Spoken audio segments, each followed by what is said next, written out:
Hepinizi növbəti videomda xoş gördüm. Bugün də diqqətinizə kiçik və çox vacib bir məsələni çatdırmaq üçün gəlmişəm. Diqqət edirsinizsə, biz hansısa bir müəssisədə işləyərkən, həmin müəssisənin iş tələbləri nədən ibarətdirsə, bizdən olan tələbləri nədən ibarətdirsə, onların hamısına vaxtında riayət edirik. Saat 8-də işdə olmalıyıqsa, artıq saat 8-də həmin ofisdə oluruq. Bizdən geyimimiz, saç düzümümüz, ümumi görkəmimiz necə olmalıdır deyə tələb edilirsə, həmin tələblərə də əməl edirik.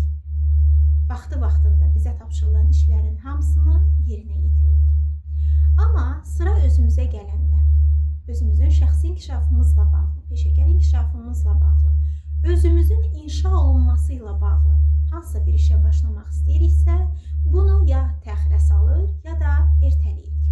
Məsələn, səhər saat 8-də yuxudan oyanmalıyım. Mən bugün idmana başlayacağam. Səhər saat 7-də qalxıb yürüyüşə gedəcəm. Və yaxud da səhər saat 8-də oyanıb, səhər yeməyimi yeyib, hansısa bir layihə üzərində işləyəcəm. Yaxud saat 9-da ingilis dili kursuna getməliyəm. Və yaxud da alman dili. Ola bilsin ki, fransız dili. Fərqi yoxdur. Hansısa bir xarici dil kursuna. Səhər saat 10-dan 12-yə qədər özümə vaxt ayıracam. Arzularım, layihələrim üzərində işləyəcəm. Bunun üçün, əgər lazımdırsa, mentordan da dəstək alacam. Mentorla irəliləməyi yanlış bilməyəcəm və özüm üçün bir proqram tərtib edəcəm. Əgər bu aralar özümdə yorğunluq hiss edirəmsə, bir motivasiya əksikliyi hiss edirəmsə və terapiya olunmalı olan tərəflərimin olduğunu düşünürəmsə, bir konsultasiyaya yazılacam. Ondan sonra terapiyaya başlayacağım. Özümü sıfırdan inşa edəcəm. Öz arzularım üçün işləyəcəm, çalışacağım deyə düşünürüksə, bunların heç birini ya etmirik, ya ertələyirik, ya da çox ləng edirik. Məsələn, o gün səhər 7-də oyanıb idmana getmirik. Saat 8-də oyanıb səhər yeməyimizi yemirik. 9-da qalxıb xarici dil kursuna yollanmırıq. Ondan 12-yə qədər boş-boş oturub telefonla oynayırıq. Amma o layihələri bir kağız üzərinə köçürmürük. 12-dən sonra hansısa bir işimizin arxasınca, məsəl üçün terapiyaya yazılmaq lazımdırsa, bunu etmirəm və yaxud da yazılmışamsa terapiyaya getmirəm. Belə-belə özümlə bağlı olan hər şeyi yubadıram, ləng edirəm və yaxud da təxirə salıram. Vaxt gəlib çatanda isə deyirəm ki, mən özüm üçün heç nə etməyə imkan tapa bilmədim və yaxud da mənim elə bir dəstəyim yox idi. Əziz dostlar, nəzərinizə onu çatdırım ki, biz başqasının arzuları üçün bu qədər həvəslə işləyirik.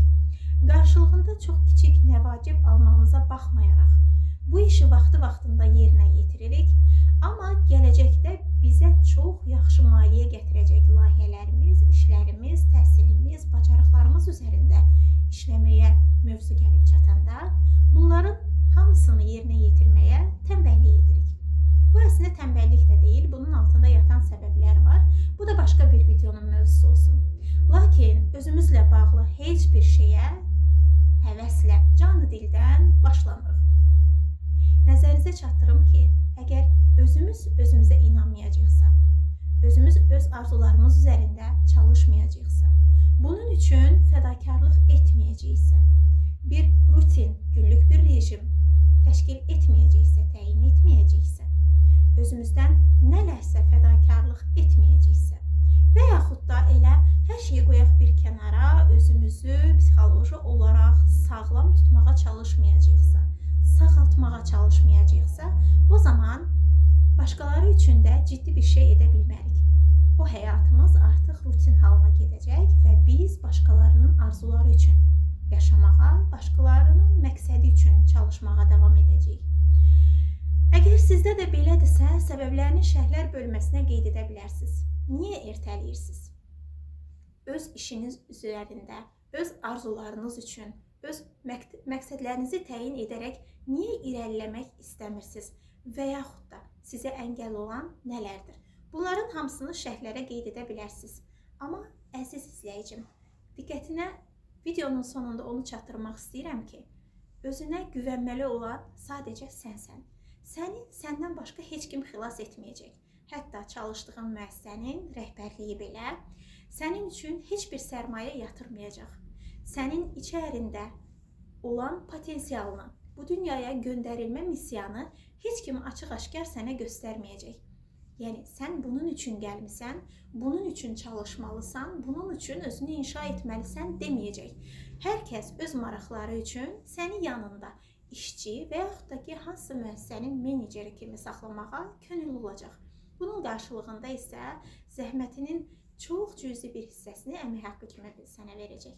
Lakin nəzərinə çatdırım ki, yadında saxla ki, özünü inşa etməli olan sənsən.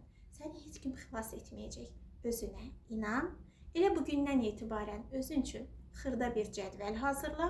Başqa bir müəssisədə çalışmış olsan da, həmin müəssisədəki işinlə paralel öz şəxsi inkişafını da həyata keçirməyə, bunun üçün lazımdırsa terapiya almağa, lazımdırsa mentor dəstəyi, şəxsi inkişaf mütəxəssisindən bir yardım almağa çəkinmə. Elə bugündən etibarən bunu et və sabahdan etibarən yavaş-yavaş kiçik addımlarla özünü inşa etməyə başla. Yaşın necə olursa olsun, heç zaman gec deyil. Özünü xilas etmək, özünü kəşf etmək hər yaşda mümkündür. Müdriklik hər yaşda, hər insan üçün fərqlidir. Odur ki, o mərtəbəyə çatmaq üçün və özünü gerçəkləşdirmək üçün, missiyanı da olduğu kimi həyata keçirmək üçün çalışmağa başla. Çünki sən ot deyilsən, yerini dəyişə bilərsən. Özünü dəyişmək elə bugündən başlayır. Özünə inan, əgər dəstəyə ehtiyacın varsa, mən buradayam.